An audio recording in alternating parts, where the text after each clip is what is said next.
لیکن کام خاندانی کیا کہ 4 عورتوں کو اس نے برائی سے بولو نا بچا لیا.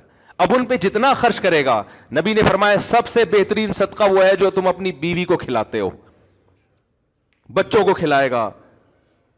تو یہ جائے بھلے 10 ٹینشنوں میں ہو یار. امام احمد بن حنبل کہتے ہیں وہ آدمی جو نکاح نہیں کرتا, بچے نہیں ہیں, اور اللہ اللہ کر رہا ہے بیٹھ کے سکون قلب کے ساتھ, 2 رکعت کی نیت مانتا ہے, انتہائی خشوع و خضوع. امام احمد بن حنبل کے الفاظ کو میں اپنے الفاظ میں بیان کر رہا ہوں کیونکہ ٹینشن ہی نہیں ہے. تو سکون سے 2 رکعت پڑھ کے رو رو کے دعائیں مانگ رہا ہے. ایک یہ ہے کوئی بیوی نہیں کوئی بچے نہیں. دوسرا وہ ہے جس کے بیوی بچے ہیں.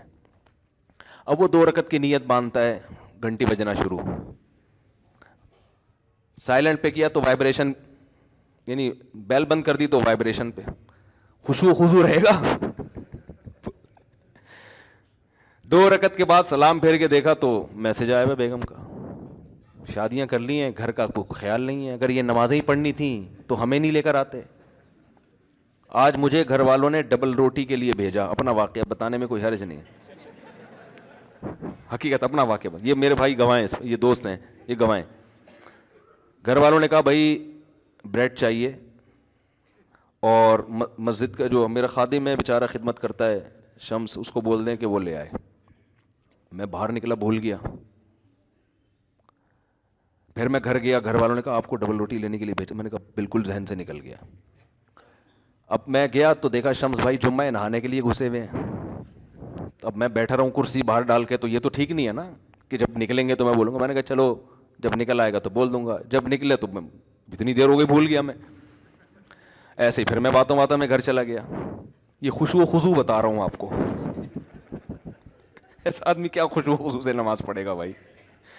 اس کنڈیشن میں خشوع و خضوع سے نماز پڑھ کے دکھاؤ, پھر وہ میں مانوں گا یہ خشوع و خضوع کی نماز ہے. سمجھ رہے ہو نا؟ دوبارہ جب میں گھر گیا, تیسری دفعہ ہو گیا اب یہ نا, گھر والوں نے کہا میں نے ناشتہ کرنا ہی نہیں ہے, جاؤ ایسی کی تیسی. میں ایک دم اس میں آیا نا, میں نے کہا بھائی یہ تو یار میرے ساتھ بھی ایسا ہوتا تو ہمارے بھی. جب میں آیا چوتھی دفعہ نیچے آیا, جیسے ہی نیچے آیا تو یہ آپ کہاں سے تشریف لائے ہیں؟ ثوابی سے یہ بھائی آئے ہیں. ارے مفتی صاحب, وہاں سے ایک صاحب, ارے وہ جب آئے نا قریب میں بھول گیا.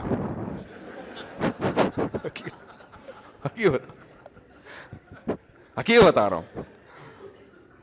میں آیا اپنے دفتر میں بیٹھا, لیپ ٹاپ پہ کچھ کام تھا. اب میں سوچ بھی رہا ہوں یار ہوا کیا ہے میرے ساتھ, یہاں تک کہ 1 بجا ہے, اور جب میں نے فون دیکھا تو گھر والوں کا فون آ رہا تھا. بس جو میری کنڈیشن ہے وہ ان کو پتا ہے. میں نے کہا میں تو فون اٹھانے کا میرے اندر حوصلہ نہیں. میں نے کہا آپ ڈبل روٹی لے جاؤ, گھر کے دروازے پہ رکھ کر دھاڑ دھاڑ دھاڑ دروازہ بجا دو. اور میں نے یہ سوچا کہ اب ٹوپی کے علاوہ میرے پاس کوئی کام ہے نہیں, اب ٹوپی کیا کرائیں گے, یہ مجبوری ہے بھائی. اب میں صاف صاف تھوڑی کہہ سکتا ہوں بھول گیا. بھائی ایسے کیسے بھول گیا یار؟ حالانکہ ہمارے گھر کا ایک سیٹ اپ بنا ہوا ہے, مہینے کا راشن آتا ہے, وہ سب سیٹ اپ بنا ہوا ہے. کبھی کبھار اس کی ترتیب ہٹتی ہے تو پھر ایڈجسٹ کرنا مشکل. گاڑی کا ایک ٹائر اگر زیادہ گھس جائے تو الائنمنٹ آؤٹ. اب الائنمنٹ صحیح کریں گے تو پھر وہ خراب ہو جائے گی. ٹائر نیا ڈالیں گے تو وہ پرانے والے زیادہ گھسے میں, یہ والا تو وہ ادھر سے, اب وہ ایڈجسٹ کرنے میں جب ترتیب آؤٹ ہوتی ہے نا. تو میں نے کہا بھائی میرے اندر تو اب ہمت نہیں ہے, میں جاؤں گا خام خواہ میں گھر میں الٹی سیدھی باتیں ہوں گی. جمعے کا ٹائم ہو رہا ہے, میں غصے میں یہاں کے بیٹھوں گا تو یہاں بھی وہ ڈبل روٹی کی باتیں شروع ہو جائیں گی پھر. تو اب آپ ایسا کرو, دروازہ بجاؤ اور پتلی گلی سے نکل آؤ. میں جب گھر جاؤں گا تو میں بولوں گا کب سے رکھی ہوئی ہے بریڈ گیٹ پر. یہی میرا, اس میں جھوٹ نہیں ہے. کب سے رکھی ہوئی ہے مجھے خود نہیں پتا کب سے رکھی ہوئی ہے, ایگزیکٹ ٹائم تو معلوم نہیں ہے نا. وہ بندہ دروازہ بجا رہا ہے یار, کب سے رکھی ہوئی ہے.